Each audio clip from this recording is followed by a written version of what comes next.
It is another Auto Tip Tuesday, and that means we're back with our auto care expert, Bob Gugino of Bison Automotive. And today we're breaking down something that a lot of people don't talk about, and even more people don't know about, and that is ride control. So Bob, take it away. Tell us a little bit about what ride control is.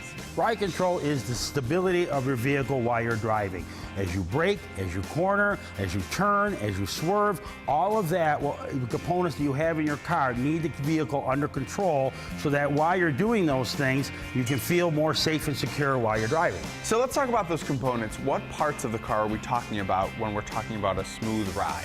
We're talking about a smooth ride or just the stability of the vehicle. The main components are, of course, going to be your shocks and your struts, wheel bearings, ball joints, those type of things. So let's talk about shocks and struts. What are these parts doing when you're driving your car?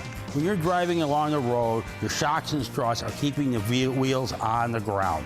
Whether you're going over bumps, whether you're turning, whether you're braking, is to make sure the vehicle stays stable, the tires stay on the ground, and you keep that grip, and you don't lose control or lose traction. And if one of our shock or struts is amiss, what are we going to experience that we might know this might be the problem? One of the things you'll notice, of course, is when you're going over bumps, you'll hear some clunking, or it really feels like it's really bouncing, or when you're stepping on the brake, the nose of the car might dive down, or you might, when you turn the corners or go to swerve, you might notice a very unstable, uneasy feeling with the vehicle. And as always, you have props to show us exactly what this looks like in real time. Break these two items right here down for me. Absolutely. First, we have a shock.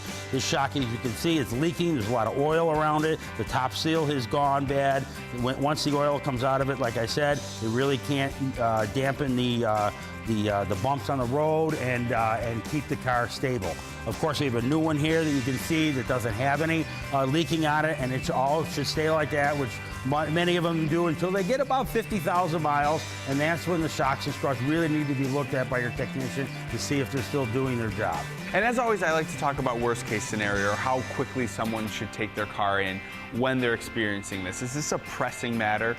Well, you know, it goes by symptom. When you notice something, like I said, is wrong, whether it's not stable, whether it's riding over bumps really hard, or you just don't have that feeling I used to have, that's when it's time to check it out. But like I said, most shocks and struts are designed to last about 50,000 miles.